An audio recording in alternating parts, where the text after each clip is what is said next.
All right, guys, welcome back to the show. Today we have Nick and Greg from Texas Tail Distillery, and they're going to talk about all the stuff that they're doing. They were gracious enough, hello, get in the camera. They were gracious enough to send over some bottles. We are going to go over those, and we're going to talk about all the stuff, all the cool stuff that they're doing. We had a little chat at the Texas Whiskey Festival earlier this year, and I said, hey, I need to get these guys on because they're doing cool stuff. So without further ado, here's Nick and Greg.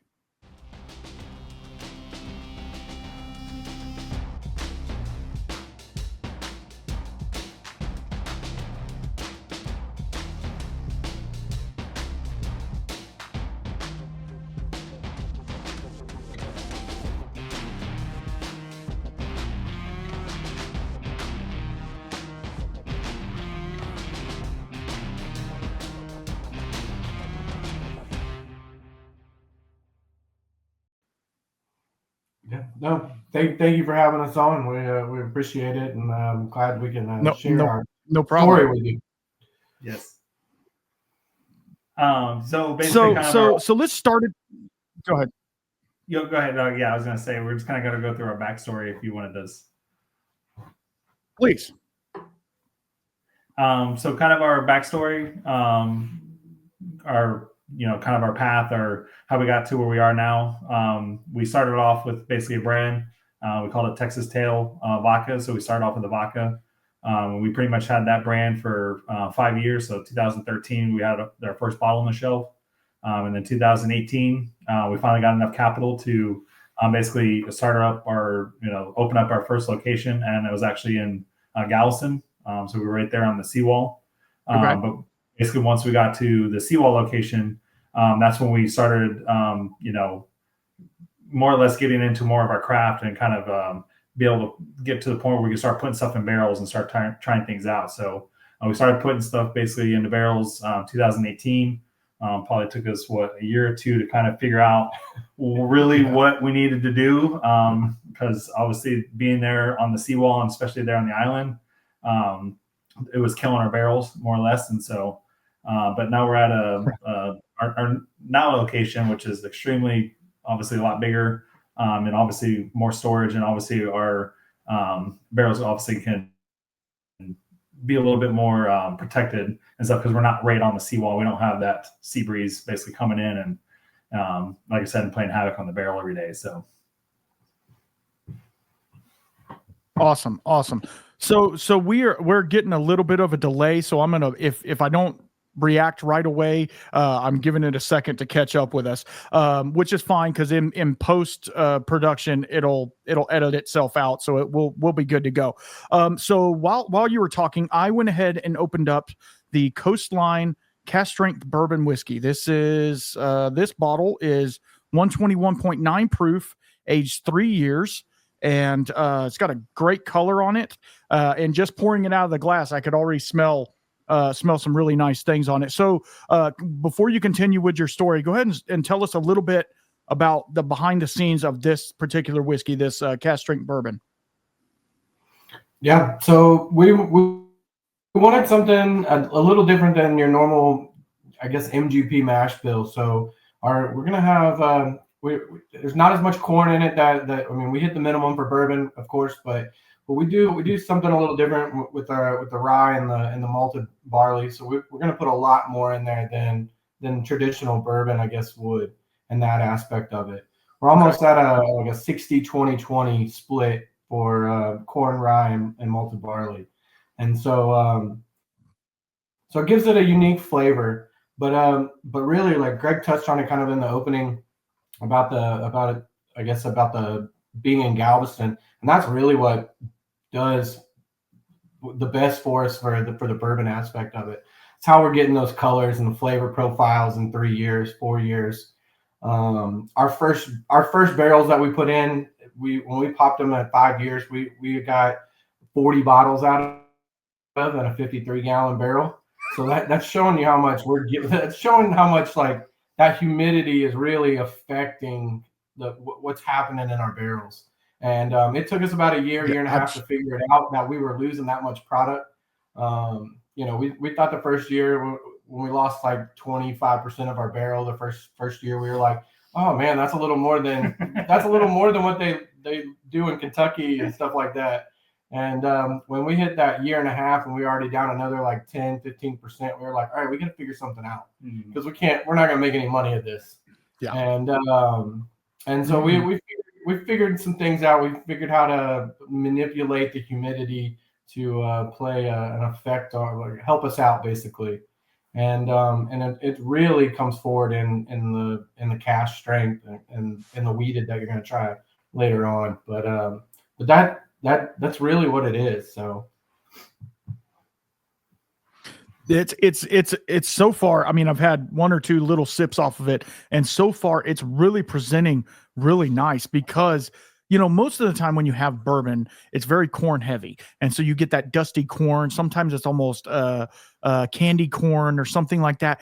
And this presents the rye comes through very well, but it's not that normal spicy baking spice rye. It's a little minty maybe. And then the malt comes through, and I love a good malt. So the malt's coming through and it's giving it some backbone and a little bit of I don't know, how do you say, oomph to it. And obviously coming in at cast strength, obviously the ethanol hit is there as well. It's so far it's I'm digging it quite a bit. Yeah, we this one is the one that's winning everything for us right now. It's we went to San Francisco, we won double gold with it. It placed it put us in second for best craft distillery this year in San Francisco. So it's doing very well. We're very happy with the way that this is aging. Our 4-year stuff that's coming out right now, that's getting dumped is like that is we kind of feel like that 4-year mark is our sweet spot for Galveston.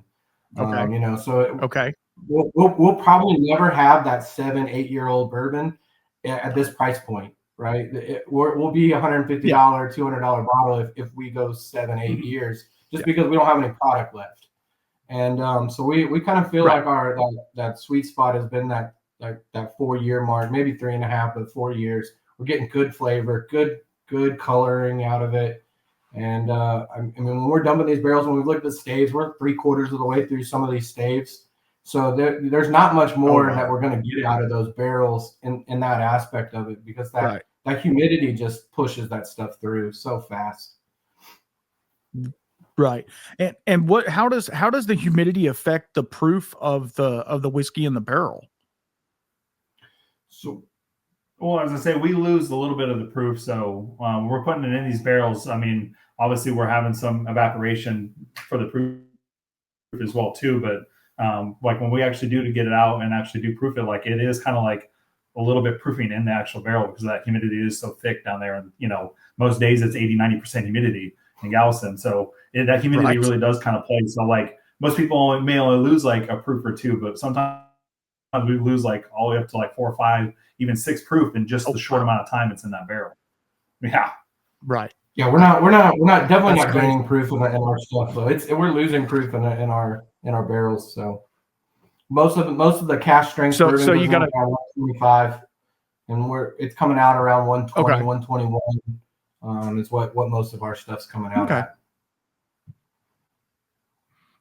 Well, so you don't. I mean, if you're doing cast strength, you know, and you present it at that, you don't have to add anything to it or anything, and so that way you can maximize the amount of whiskey you're getting. And I'm sure that you can offer this in a lower proof and as well, and get your bottle count up. Have you noticed the flavor change when you drop it down in proof? Yeah, so we have a 87 proof, you know, that we use for more of our cocktails and stuff like that. And that's you know, that widely available, I guess, you know, in most liquor stores and stuff like that. It's one of probably the bigger seller, I guess, of them all. But it changes the you I don't know, you lose some of the flavor profile in it. I mean, you still get the balance of it, but everything's just shortened. Like you get a tease almost. Yeah. There's like a smaller, you know, kind of experience, you know, kind of thing. When you do the cast, like, you know, all the time people tell us is like it's, you know, they get a multitude of, you know, layer on layer on layer on layer of just different flavor profiles with it.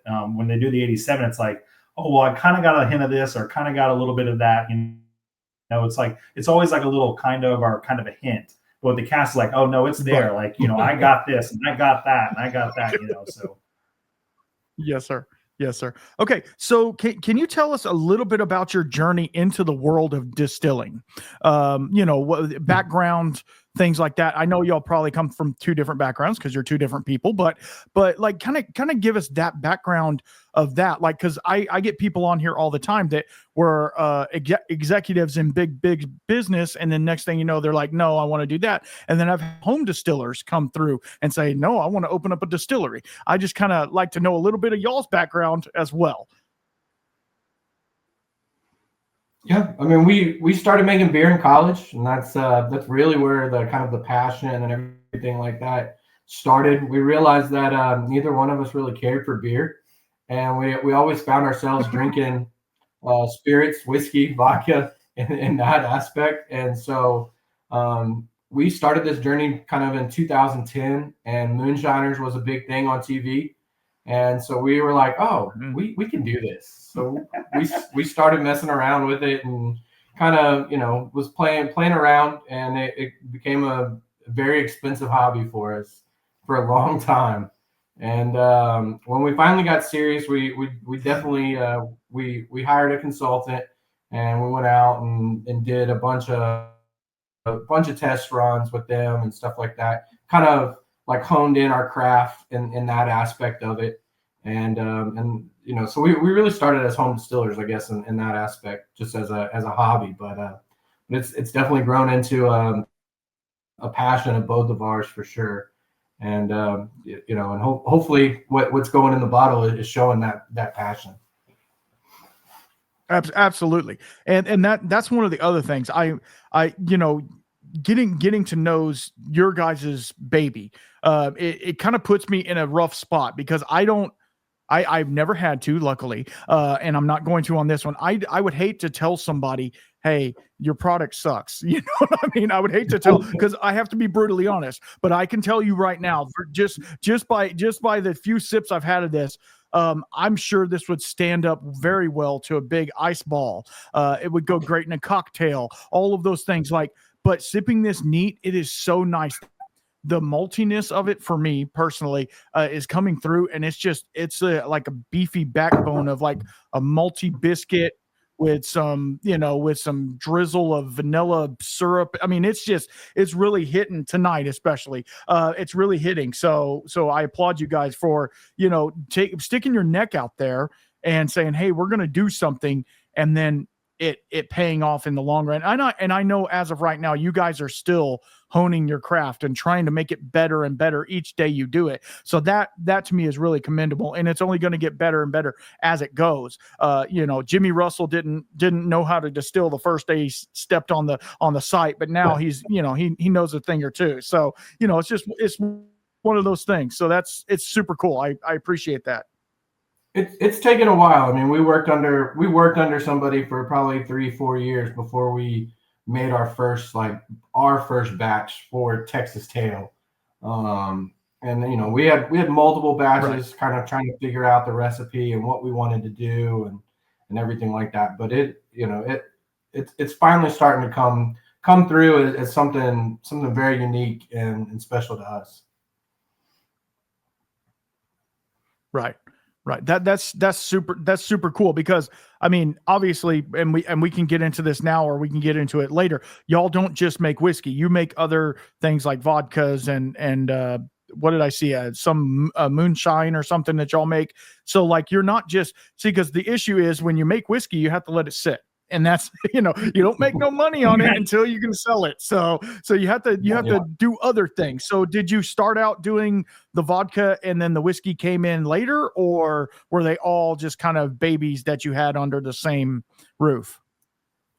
No, like we needed obviously cash flow, and especially to open up the distillery. So that's exactly why we started with vodka, because our vodka is grain to glass, so we can literally have a product within a week on the shelf pretty much. And wow, you know, that's obviously going to be what keeps the light on, and obviously what keeps fueling the distillery. But obviously, you know, the bourbon is, you know, is more of the passion, and that's where, like you said, you got to just be sure of yourself, because whatever you put in that barrel, you're praying and hoping that, when it comes out on the other side, that it's going to be something that people can enjoy, and people, get the concept of it, people get the idea. Because again, we're not using a traditional, more or less a recipe. We're not doing a traditional way of aging. We're not doing things traditionally. We're trying to kind of get outside the box and try to get, something a little bit more creative. And just like you said, like, that's what we're excited about, because as this is sitting in barrels, for a little bit longer, as we keep, kind of tweaking this, or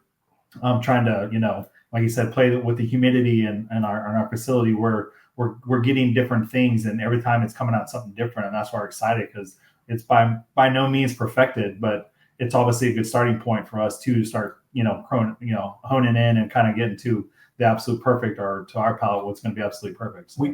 We can tell, like, each year is getting better and better as we've progressed into our distilling, I guess, experience and stuff like that as well. So it's definitely growing. It's definitely growing. The quality of our product is getting better and better as we go forward. And that's really what you want. You don't want to ever go back and be like, hey, that first batch we made was the best we've ever made, and we can't compete with it because we lost the recipe, or we didn't really know what we were doing. We just kind of threw some stuff together. So I guess that was my next question, is like, what kind of sets y'all apart? But you kind of answered it already, because you are having to deal with the Galveston climate, and you're having to, like, you're not doing a traditional mash bill, so you really don't have a comparative to, like, a shelf comparative to be like, you have something that's close, obviously, but like, you don't have something to compare it to. And being that you have to put a hope and a prayer on it and be like, hey, is this going to be good? Did we cut it right? Is there too much heads in there, or is there too much tails? Everybody's always all distillers are worried about that when they put it in the barrel. They're like, yeah, I think it's good, but is it good? And you don't know until you pull it out in 3 or whatever years. So I think that's what kind of sets you guys apart, is you're having to learn on the fly with all this and be like, hey, I mean, I don't know if y'all are the only distillery in Galveston, but I'm sure the first I've heard making whiskey for sure. Yes, we were definitely the first making whiskey in Galveston. And we like to joke around, we're the first legal distillery in Galveston, because I'm sure there was plenty of those before us, but we're the first legal one. I can tell you, so we have barrels. We have barrels outside of Texas that are our same mash bill that we created back when we were trying to figure it out. And the stuff that's here in Texas is so much different.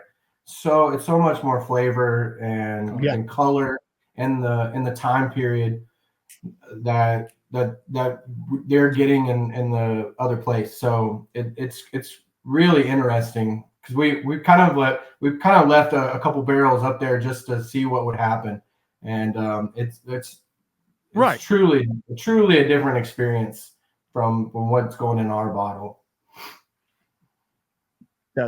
That's it, but it's super cool. And here's the thing, obviously you guys know this, because you're kind of the backbone of the company. Experimenting is so cool when you're a nerd about it and all the things, and you're like, ooh, what if we add like 5% more of this or age it in a different climate? But then again, that doesn't make money, because consistency and all those things. So it's one of those things. It's really cool that you guys are able to do that, but then you have to still be on that core product, saying push the core product, which I would love to see some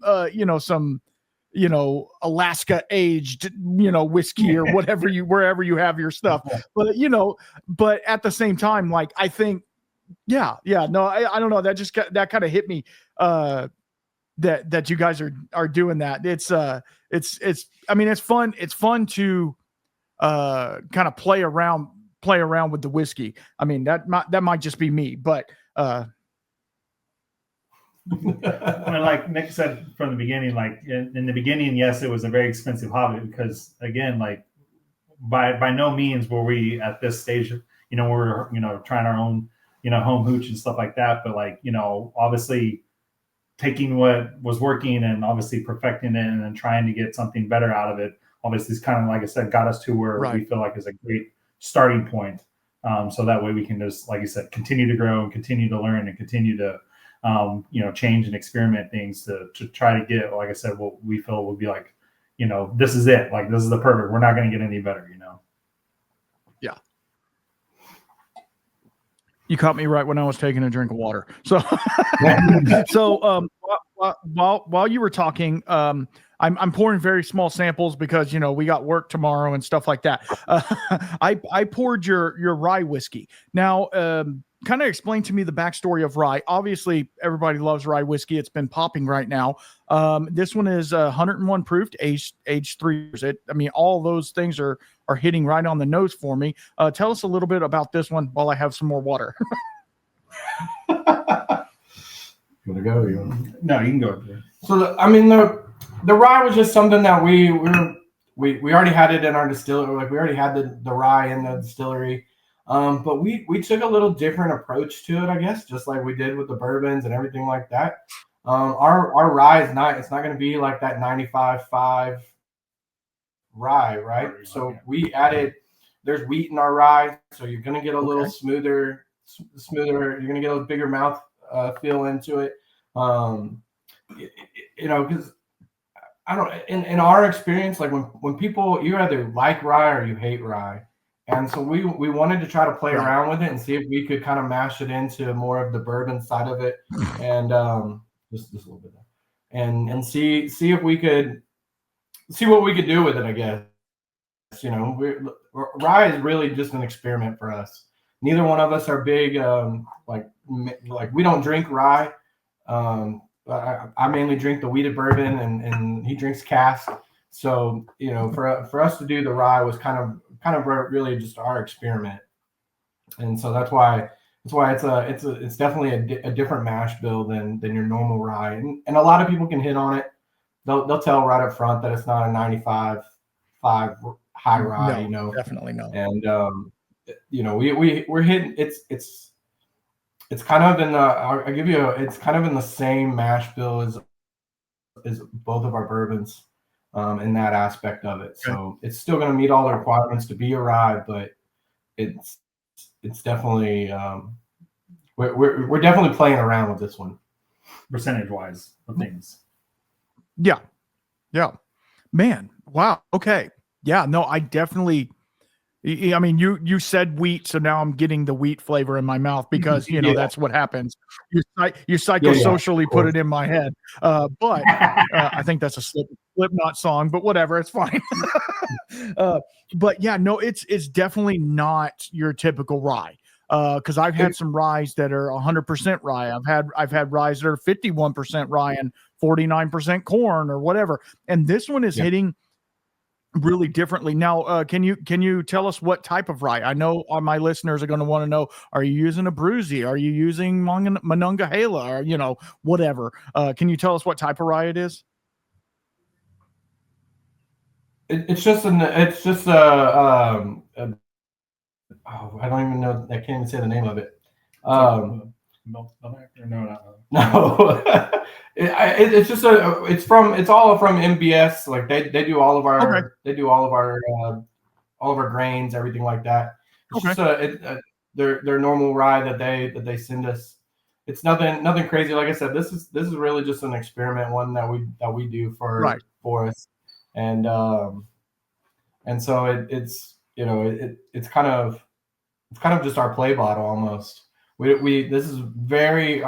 is very limited. And if it ever took off, we'd be screwed because we don't have a lot of barrels of it. And so it's something that whenever, like, if we have a bunch of leftover rye from running bourbon or something like that, then that's when we kind of play around with the rye side of things. So it's definitely not our main focus. Right.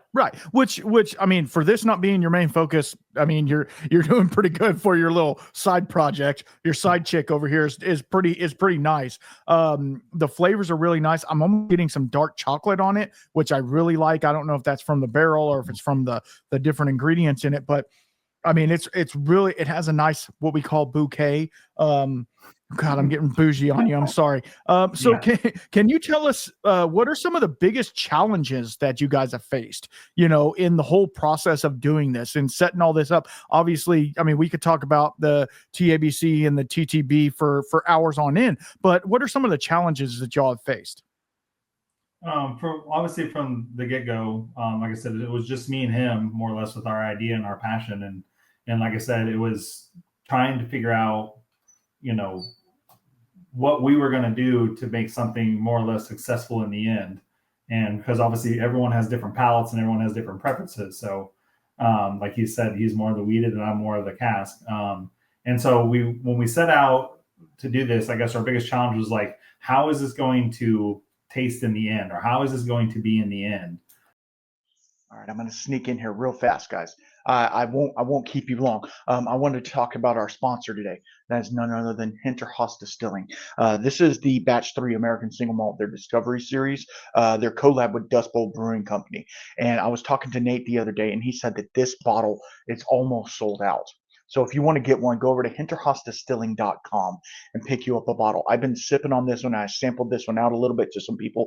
We've had some really good reviews with it. So if you're into American Single Malt, and they also have bourbons and other things, their Warming Hut was an amazing cordial or holiday drink that they made. I don't know if that's available anymore, so you have to check the website. But one of the things I will say, these guys are grain to glass. They're doing everything in-house. They're trying to keep it as local and as terroir driven as possible. So go over there, check them out, hinterhostdistilling.com. They do have pretty good distribution, so you should be able to get you a bottle. So y'all be good. Enjoy the rest of the show. And until next time, keep your spirits up. And that's what we're really driven and focused on, is how is this actually going to, you know, come out of the barrel? How is it actually going to be in a cocktail? How is it going to be, you know, on ice or straight or whatever it may be? And so that was really the biggest challenge, is, I mean, more or less ourselves, like trying to get, you know, what we felt like this is going to be the most successful, because this is how it's going to end up tasting in the end.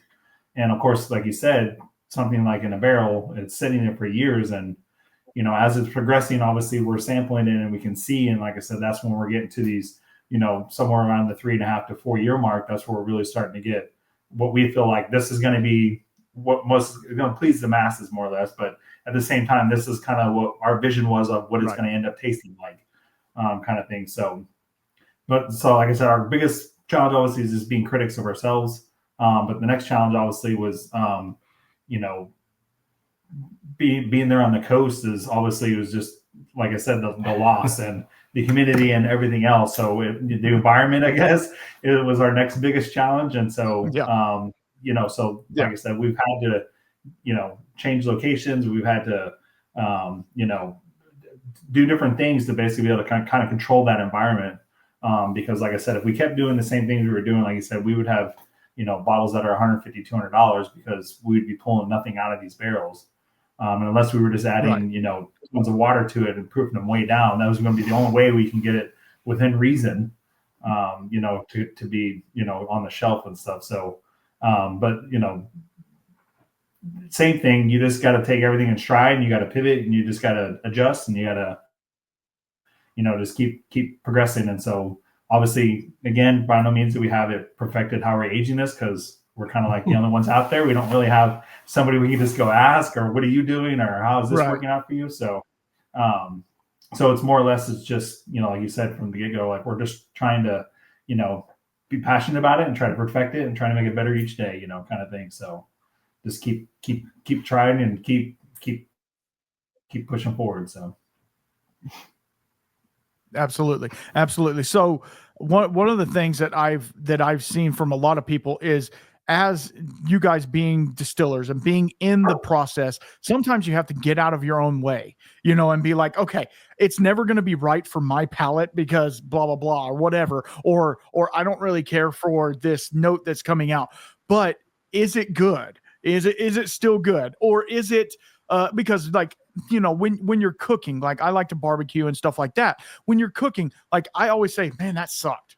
But everybody else is like, oh man, this is so amazing. I can't believe you made this, blah, blah, blah. You should open a store and all this stuff.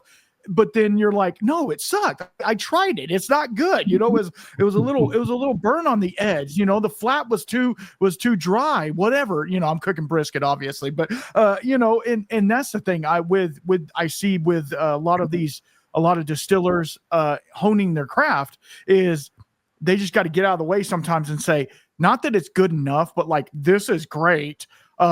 Yes, we can work on it from here and like make a side project of it as well. But like, this is great. Send it out, because you start farting with it too much. Next thing you know, it's turned into something completely different, and it's not what you originally had intended it to be.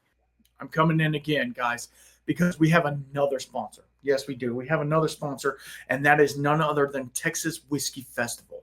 And if you guys don't know about the Texas Whiskey Festival, it is actually going April 12th, 2025 is when the festival is going to be. It's going to be in Bee Cave, Texas at the Star Hill Ranch. It is an amazing place. It's an old Western town looking thing. It's an awesome place to be. And I just wanted to tell you a little bit about the Whiskey Festival, because if you've been to any sort of whiskey festival, this one is that, but on steroids, because we're in Texas, right? We got to do it right. There's anywhere between 30 to 40, depending upon the year. You know, some people say they're going to come and they don't come, or more people come than you think are going to come. So 30 to 40 Texas-based distilleries are going to be there, and only Texas-based. That's where it's a little bit different from some of the other festivals. This is only Texas whiskeys, and it is really an amazing thing. You get to go from one tent to the next, talking to people like Iron Root, Balcones, Andalusia, Shire, all of those guys. You get to talk to everybody. Garrison Brothers is there. Everybody's there. Everybody and their dog is there.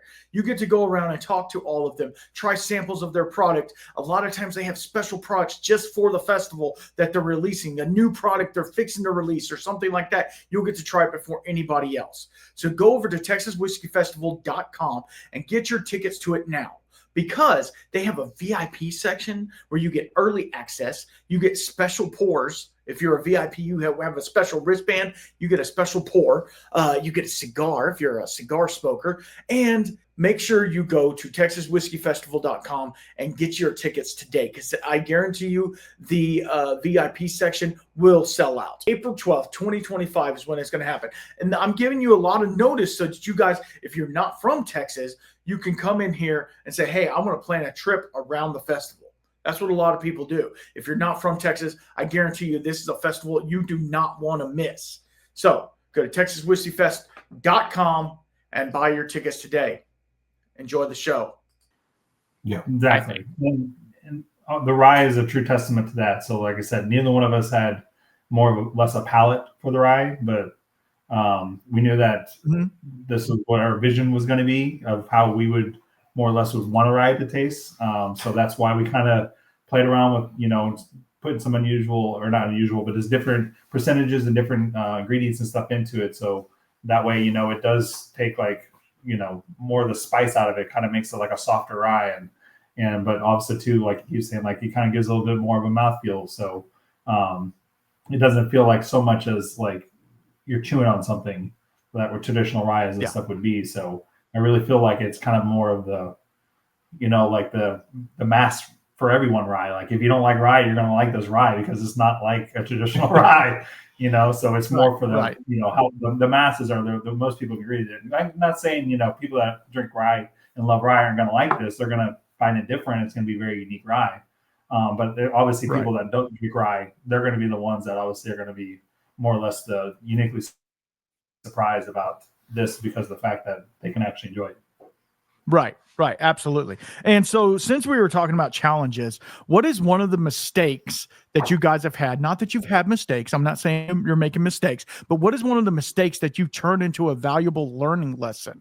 You know, you're like, oh crap, we didn't fill that barrel enough, or we overfilled it, or when we were fermenting, we didn't screwed the cap on too tight and blew mash everywhere. What are some of the things that you guys have learned through this process, which obviously is a lot, but what is something you've turned into a learning mistake, basically?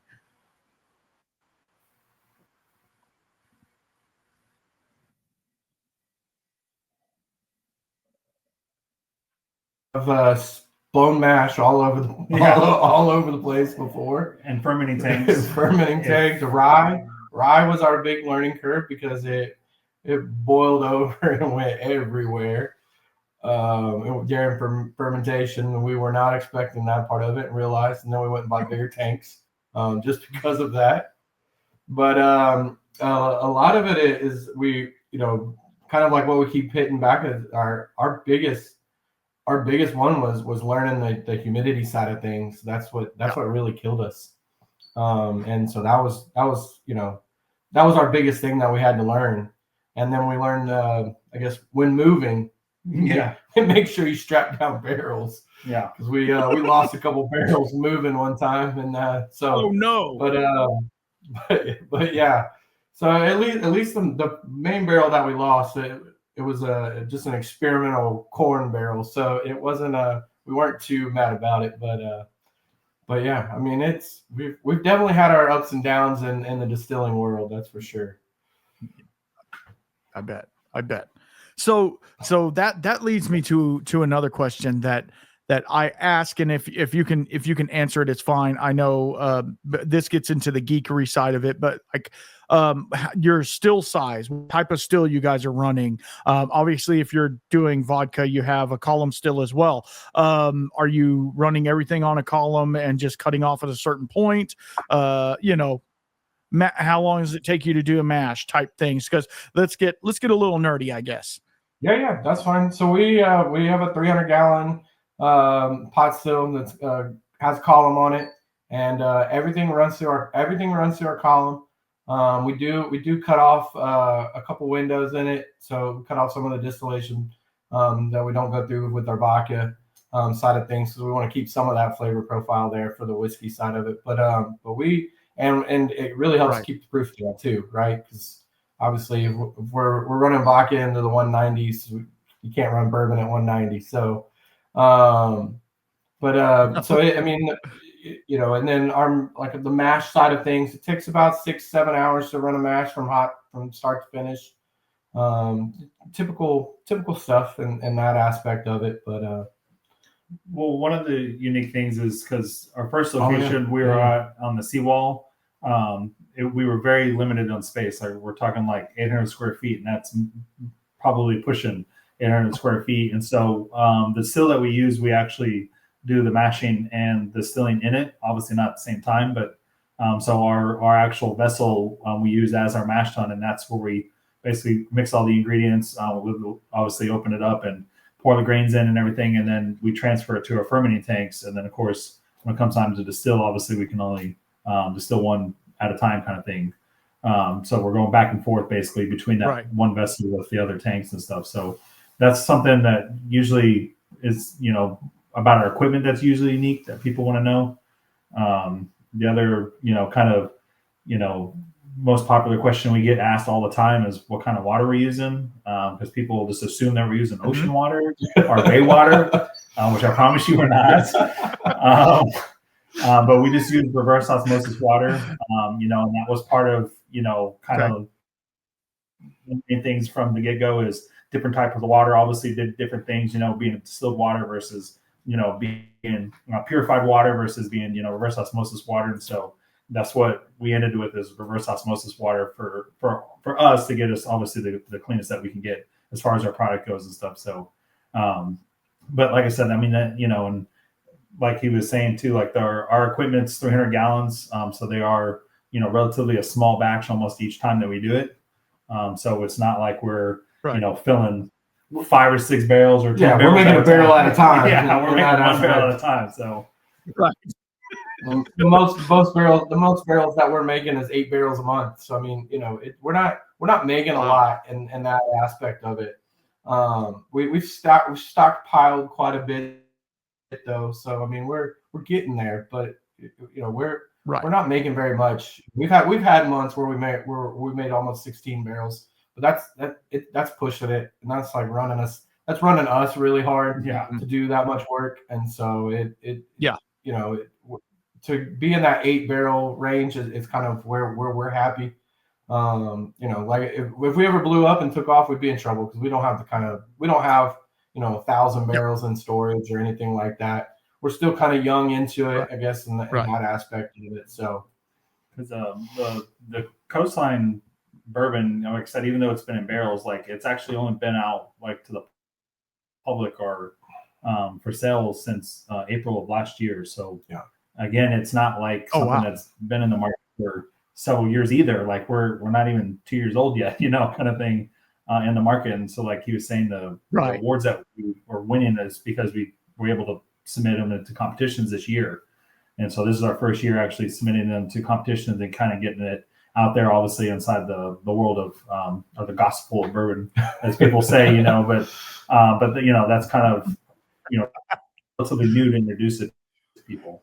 Yeah, I think this year's Whiskey Fest, but last year's Whiskey Fest, we were just launching to the public. Yeah. That when we went to that one last year. Oh, wow. So we haven't been out there that long with the bourbon side of things. We tried to hold off as long as we could for that aspect of it. We wanted to put something good. We bottled stuff at the distillery. You could come in and buy like 6 month, year old stuff, but it, you know, for the mass to go to the liquor stores and stuff like that, we tried to hold off on that for that 3-year mark at least. Right. Yeah. Okay. Well, one of the other things I wanted to ask you is like, okay, you guys are obviously in Texas making Texas whiskey. How do you see the Texas whiskey industry evolving? Because I'm an avid, you know, member of the Texas Whiskey Association and all the things.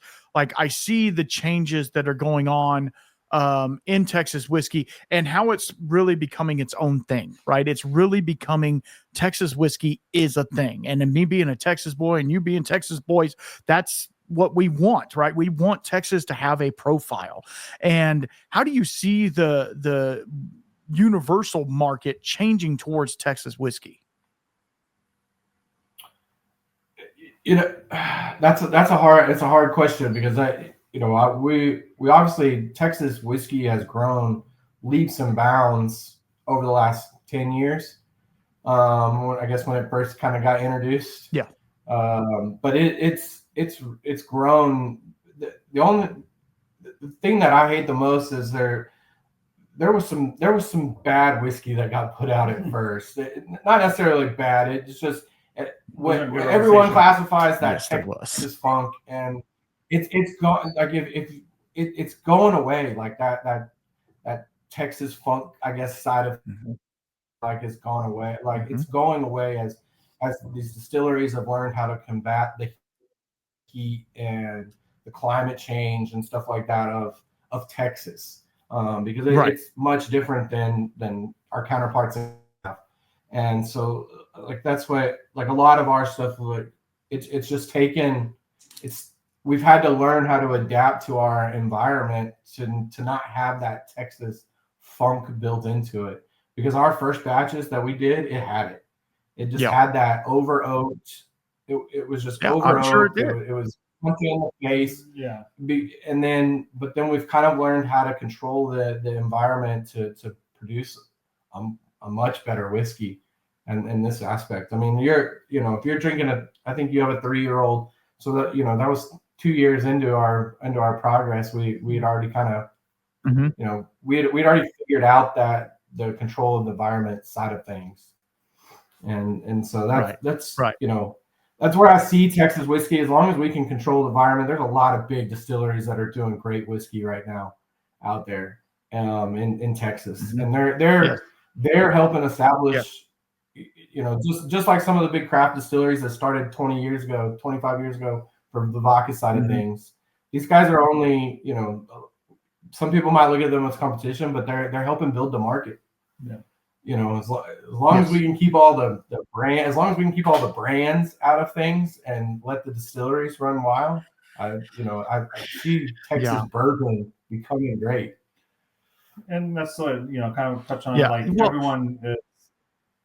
Go ahead, sorry. No, go ahead, please. Like everyone is, well, this is what dad drank, or this is, what grandpa drank, and everyone has like that staple that's obviously Tennessee, Kentucky, but then, I feel like this newer generation, they're looking for something different. Like they don't want to drink, or experience, the same thing that their parents did, kind of thing. So they're trying, obviously different brands. And I think that's where Texas is striving, because we're actually crafting something new. We're not doing something that's 60, 80-year-old recipe, like we're actually doing something that's very new age and very, very new to obviously new people into the market. And so I think that's why Texas can strive, is as long as they're creating, actually craft bourbon, and they're actually doing making it a little different than, Tennessee, Kentucky. I think that's where you're going to get a lot of people that are going to be willing to keep coming back and keep buying something new, as opposed to just buying something that's been around forever, because it actually has a different experience. It has a different flavor profile. It does, different things for them. So. Yeah, absolutely. Because I can tell you, I have a bottle of Garrison Brothers from 2010, and this is not a diss to them at all. They've been doing amazing stuff lately, but that bottle is horrible. It's absolutely horrible. It's just not good. It's over oaked, and they use like 5-gallon barrels, and it wasn't great. And now they are coming out with some really great stuff. So, and then back in the day, you had Balcones. They're like, well, screw it. We're not going to use new barrels. We're going to make single malts. And so then they threw it totally out of the way, and they were like, okay, we're just going to use used barrels, and we won't get as much influence, and we won't do this. And, so they trying to kind of change the game for Texas whiskey. And that's what everybody thought Texas whiskey was single malt. And then it turns out like there's a whole lot going on, and there's some great single malts in Texas. I'm not going to lie. Andalusia doing amazing things. There's a lot of these guys around here doing really cool stuff. But when it comes to bourbon, you don't have that many people doing it because of the terroir of the area. Still Austin, they're having to do slow water reduction to keep their barrels from actually evaporating all the whiskey out. And Iron Root is having to do their thing as well. So it's like, it's just finding your niche in the thing. And I feel like you guys are doing the same thing, just trying to find the climate control area, be it a climate controlled area, whatever, or be like Treaty Oak and just source. I'm sorry. And then I'm sorry. I shouldn't have said. I would have to edit that out. I'm sorry. No. So okay, I'm going to change it completely now. So I popped open the wheated bourbon whiskey, which Nick, you said was your favorite, but I want to ask a question about what is behind y'all, because that is a huge buck. Let's talk a little bit about that. I know it has nothing to do about whiskey, but that guy is freaking awesome. Yeah, that was a high Vince place. It's something that I'm not really proud of, but it was an experience. Me and my dad went to go. We both shot big deer like that, and so it was that's a 212 and 7/8, something like that. So it was up in West. That was deer is actually from Wisconsin. The guy is a horse breeder here in Texas, but he has a big deer farm in Wisconsin, and so we went up there and had some fun, me and my dad. But the other two are from our place in Mason, so. Oh, okay. Mason. Hey, you're close to me. I actually did a bunch. I'm a plumber by trade. I did a bunch of work at the Premier Ranch right before you get to Mason. And they have some huge bucks out there that of course they're hand feeding, high protein stuff, but they're got like 28 points or whatever you want to call it. And I'm like, wow, that's a big old deer. It is like 380 pounds or whatever. Like it's a huge monster of a deer. It can barely walk. Its head's like slinking over like this, Yeah. That's what the place for that middle one was. But it still was the experience, I guess. So something unique. Absolutely. And you can't say you don't like it because it's center in my screen right now. So I'm like, it's a little yeah. Okay. Yeah, in my office, it's the centerpiece. Yeah, absolutely. So tell us a little bit about this wheated bourbon. Yeah. Exactly. Tell us a little bit about this weeded bourbon. I'm nosing on it a little bit. It comes in at 111 proof, aged 4 years. So tell us a little bit about this. Yeah, so the weeded is kind of that's my favorite. That's where my passion is. I always kind of drew myself to more of the weeded bourbon side of things, and that's what we first started with. It's our oldest barrels that we have, and again, this takes a very unique mash bill into things. It's not going to be a traditional mash bill. What I believe, I guess, for a weeded bourbon, and I kind of let you drink on it before we go into too much detail, I guess, with it, so I don't put things in your head again. But but it's Okay. we proofed it. We had to do some things to it. We found out that the cash strength of it had a completely different taste than if we added a little bit of water to it. And so most of the time, this one goes in the barrel at around 115. And it normally comes out in it's coming out around the 112, like high 111. And so we always try to proof this down to 111. It just kind of, It was the sweet spot for it. Whenever we would drink it and stuff like that, it's kind of where it mixed, where it wasn't too much water into it, and we still got all the flavor profile. Still got that great color. I mean, the coloring in this one, for some reason, just it goes crazy. It's a nice dark caramel color, like for a 4-year-old bourbon. It's looking really good. Okay, so here's a tasting note that I give on some really nice weeded bourbons or wheat whiskeys. Either one, you can go either way. You guys have had Whoppers, right? They're the chocolate covered malt balls. I know that's malt, but it tastes like that. So it has that chocolatey note, but then it also has that, like, I don't know, there's a smooth, I hate to say smooth, there's a smoothness to it, but it's almost like bready at a certain point. So it'd be like you putting Nutella on a piece of bread or something like that. It's really interesting and nice. Yeah.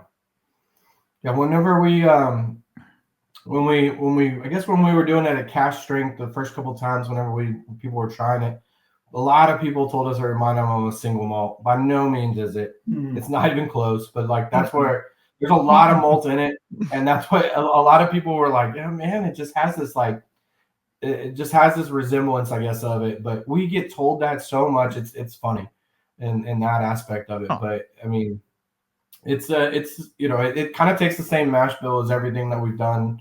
Really, it's kind of more of a 60-20-20 kind of split in a mash bill, and so it's a unique, different wheat. So. And kind of touch base what you're talking about.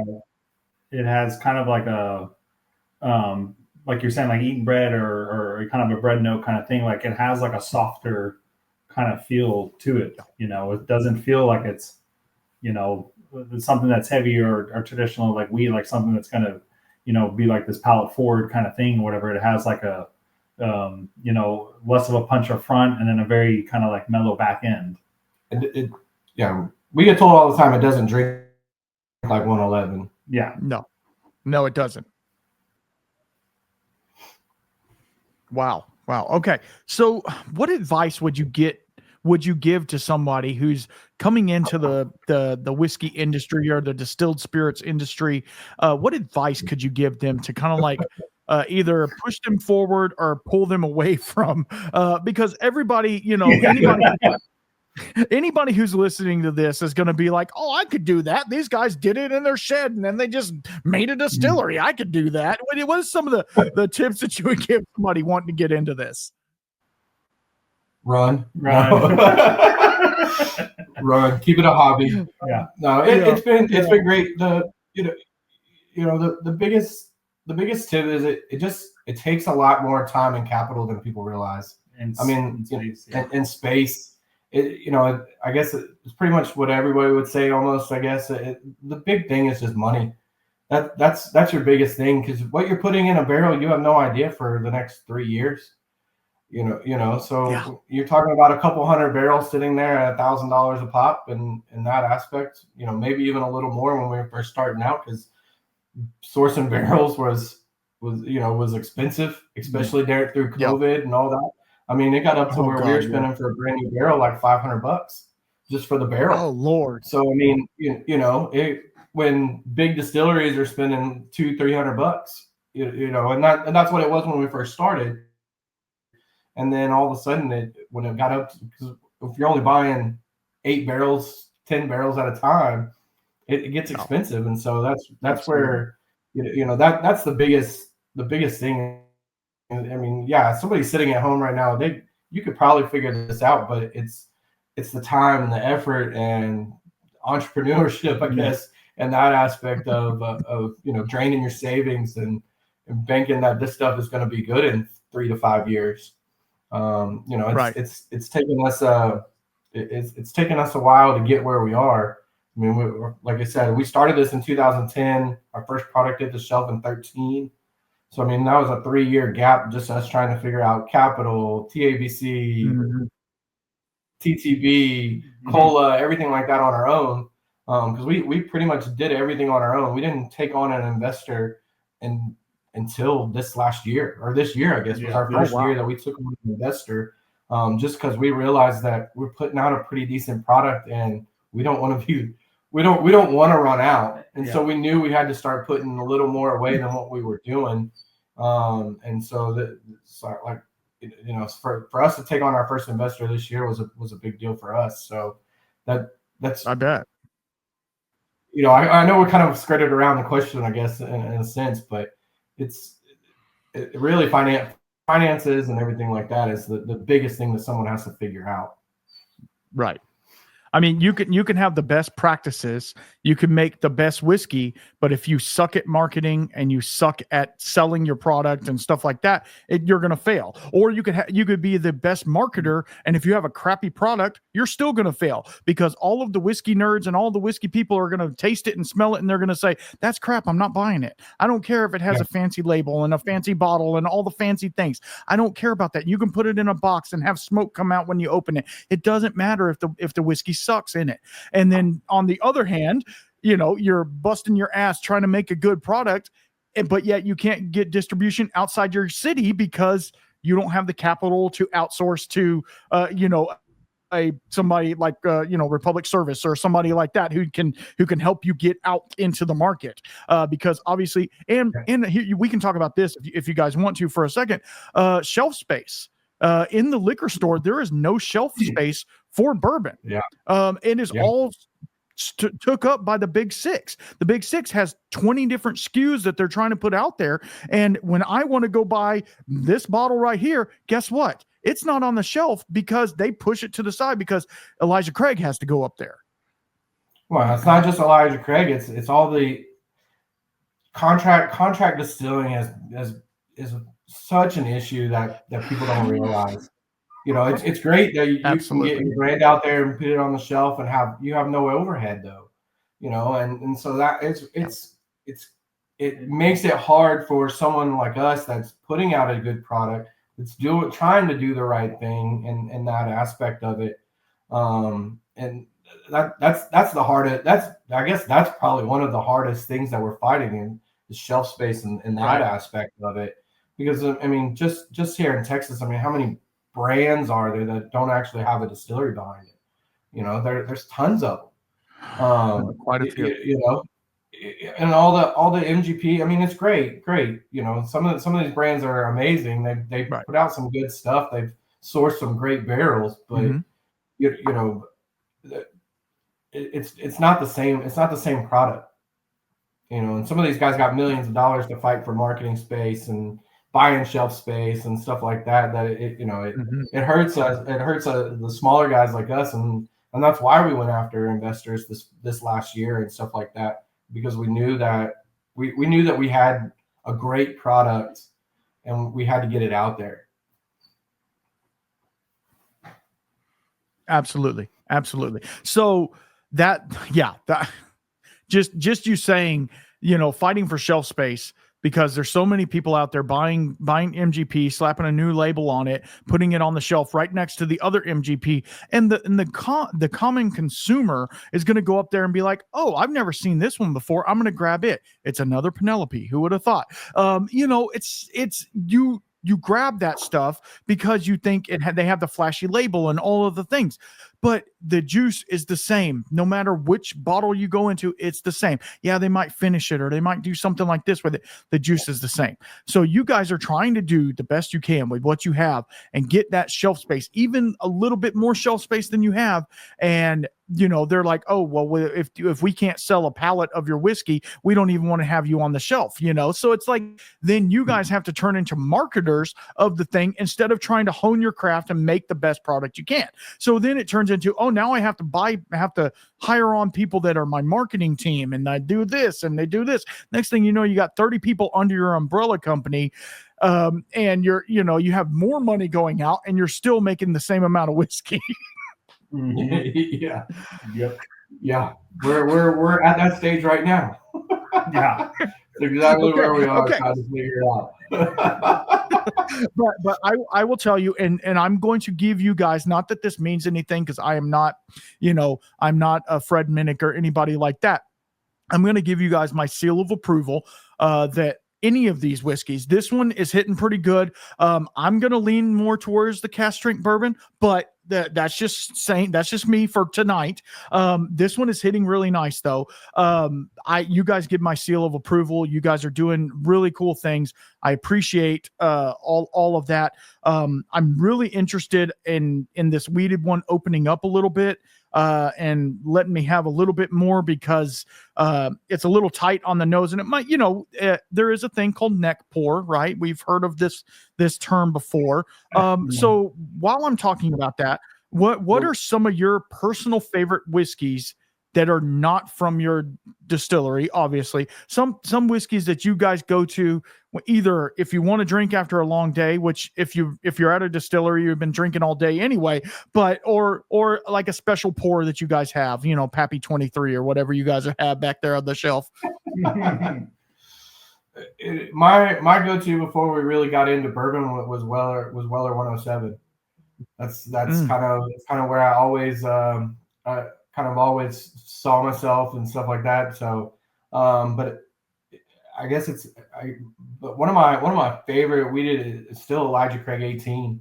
That's always been like one of my top like bourbons that I've always kind of gone to, stuff like that. Right. And so it's it's just one of those ones that I've always enjoyed. It's not everyone's favorite, and they've had some bad years, but the last couple bottles I've gotten have been pretty good. So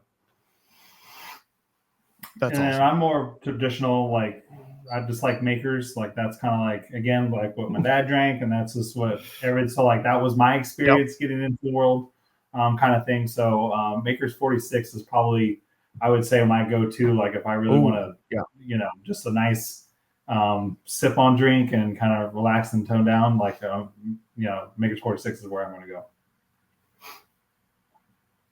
Absolutely. So you go towards the weeder at the end, of course. Yeah. That's kind of funny, right? That is funny. Okay, one more question, and if you guys want to keep talking, we can. I don't know how long. I don't want to keep you guys all night. If you could collaborate with another distillery or industry professional, say a brewery or somebody like that, who would it be and why? We actually just collaborated with Galveston Island Brewing. We distilled their tiki wheat, their mash bill, I guess what would have been their tiki wheat. So that's their like main beer during COVID. And we put it in barrels after we distilled it. So it's been sitting for 4 years. And we actually just dumped it, a week ago, 2 weeks ago, and did basically 100. We got 100 bottles out of it. We let it go open air, 4 years. We didn't touch it or anything like that. No climate control, anything like that. And we let it age for 4 years. And we just put it into bottles, I guess like 2 weeks ago. Basically, it started for sale on the 1st of December, and it's a charity bottle anyways, but so we donated 100% of the proceeds. 100 proof. It's 100 proof, 100 bottles, $100, and then all of it goes to we had 4 different local charities that we picked out, and they custom designed 20 their label. Each got 25 bottles, and then it got donated. But it was a fun and unique experience. We'll never distill beer ever again through our still, because it was a pain to clean, and it smelled like beer, and it's all the time. Our vodka had a hint of beer probably for a good 6 months, but it was fun, and we've had a great time in that aspect of it. But if you want to go into it, into the bourbon side of it, I would love to do. I guess we've kind of already done that with one of our co-packing brands. We picked a couple barrels from all around the state and kind of married them together. We took corn barrel, malt barrel, like a single malt, and then we took a rye and kind of put it all together. And it was fun. It was something different, that's for sure.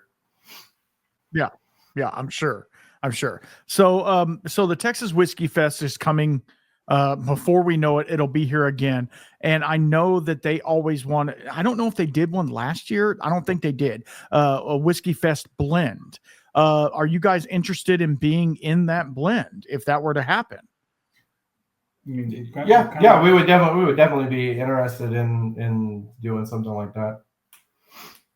And awesome. Also too, awesome. We just came to the full grain. Oh yeah, and then we're actually working on something for the Whiskey Fest. I guess we're gonna take our weeded and cask, and we've kind of picked our favorite, not necessarily like our best barrel, but like our favorite barrels that we've kind of had through the year, and combined them together and made kind of a blended 4 grain that we're oh wow that we're gonna we introduced it for Christmas, but it'll probably our top bottles, I guess, will probably come out during whiskey, I guess, for the Whiskey Fest. So yeah, absolutely. Which I mean, that's the perfect time to do it because you got a lot of people in town drinking whiskey. So that's cool.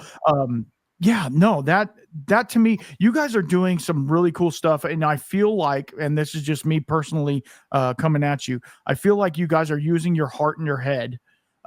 Maybe not at the same time, which as a man, we don't do that. We're all heart or we're all head. So I get that. You guys are using those parts and you're not letting anything else get in the way, and you guys are just doing you, and you're trying to produce the best product you can, put it out there on the market. And I will tell you, with this empty glass, it's freaking good, dude. It's some good stuff. I can't wait to see you guys' future. I can't see how do you, okay, that gives me one last question. I know I said I was done, but what do you see you guys in the near future? And I don't want to give it 5-10 years because nobody knows what's going to happen. We can have World War III or whatever. It's fine. Like, where do you see you guys in the next year? Let's go to the next year. Like, is there any expand happening? Are we talking about, you talked about an investor? Are we talking about doubling down and making more product? How does that look? All of the above. Yeah, check. We're going after more. We're going after more, and we realized what the investor side of the things did for us through this year, just spending marketing money and everything like that. And so we're doubling down on it. We're going after more investors this next year. Hopefully, we're expanding into another facility to not keep the one that we're in, but we need more production facility type space. Mm-hmm. So hopefully, in barrel storage, stuff like that. So hopefully that's kind of in the near future, and then just a better marketing. We've been with San Francisco with the awards and everything. We've had a lot of people reaching out from other states, California, Rhode Island, Maine, Connecticut. Mm-hmm. So we're working on some of that stuff. Total Wine reached out to us about getting into more than just Texas. So that's right. That's really what we see for next year. It's getting outside of Texas and brick and mortar stores, because like technically they can ship now to 45 states to Texas, but to actually get into more brick and mortar stores outside of actual Texas, right, would be a huge expansion for us. So that leads me to my final and next question, which keeps happening. Your distribution is only in Texas as of right now. But you can, do you have any online sales on your website or anything like that? Yeah, so you can go to our website and you can order online. You can order the cask, the wheated, the rye, the 87 proof bourbon that we have, and then of course the vodka and stuff like that's on there. But you can order all of it, ships to 45 states, something like that. Wow. Okay. That's awesome, because for like you're saying, for a smaller brand, which I mean, you and I both are at this point, it's really nice to have that distribution point of sale distribution, because it doesn't cut out the middleman, but it kind of cuts out, because not everybody's going to be able to come to the distillery and have the experience, and so, but they want to be able to purchase a bottle because maybe they heard this podcast. Who knows? Maybe they heard this and they're like, I'd like to try their product. They can go to your website and do that. And I will have all that in the comments down below, obviously. Oh man, I lost what I was just fixing to say. It was right there, and I freaking lost it. What was it? Okay. Speaking of, like, so now the website, we have a lot of product that goes to like Michigan, Wisconsin area, stuff like that. So we can track a lot of that, where it's going. So it's kind of unique to see that stuff that's being shipped out of Texas, and kind of leads us to where, like, man, we should really go. That's where we need to go. But with Galveston being a big cruise port and everything like that, where we see a lot of tourists, so we needed that aspect of selling online, because we get a ton of that. Just people walking through the distillery, down here visiting for vacation and stuff like that. Yeah. And so they'll go home and they'll order bottles, and we can see it. We can definitely see. We have a huge presence outside of the state of Texas just because of tourism. That to me is really cool, because I was looking on y'all's website the other day, and you guys have a restaurant as well. Is that correct? Yes. Yeah, we own and operate a food truck. Yeah. So we own and operate a food truck that sits on our patio. We just ran out of space, so we bought a food truck instead of building out a kitchen. But it's great food. We our chef that we brought in, he came from 5-star dining. We kind of gave him free reign. We said, look, we're gonna put a high dollar rotisserie smoker on the back of it, and you kind of build out elegant bar food. Is what we kind of call it. And so he went to town with it, and we've won best food truck the last like 3 years in a row, out of for the county, I guess, Galveston Daily News. And so it's great food that's coming out of there too. So you can come and visit and eat, drink, be merry, have a great time. We got a 3,500 square foot patio.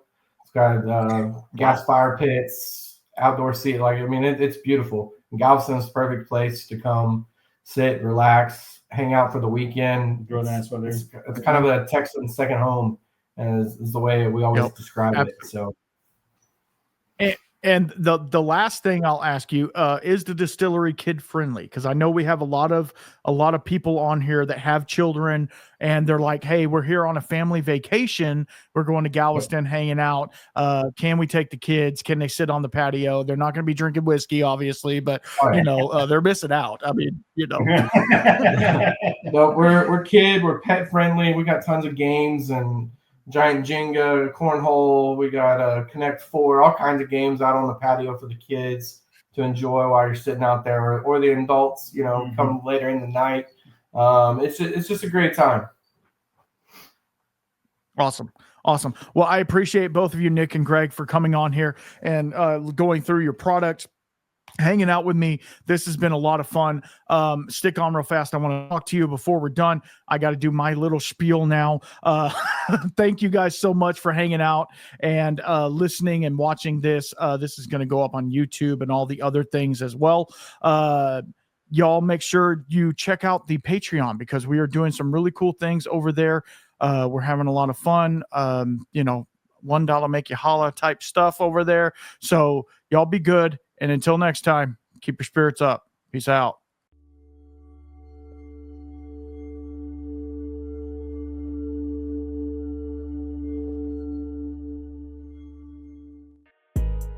Just real fast, guys, before we get started with this show, I know you're excited to hear about this one, but I wanted to let you know that I now have Glencairns. I don't know if you can see it. Right there, that is the shaman face, and it says the Whiskey Shaman on him. If you want a Glencairn, hit me up. But I don't know if you guys knew this or not, I still have challenge coins available. These are awesome challenge coins that actually fit right on top of your Glencairn to keep the bugs and nasties out. If you want a coin or a Glencairn or both, head over to shoot me an email or a DM on my socials, Whiskey Shaman Podcast at gmail.com. And I'm working on a storefront. I really am. I'm working on an online store so you guys can just go click and buy from there. But that's 2025 goals. We're not there yet. So y'all head over to my email me or in my socials and let me know if you guys want a coin or a Glencairn or both. Y'all be good. Thank y'all and keep your spirits up.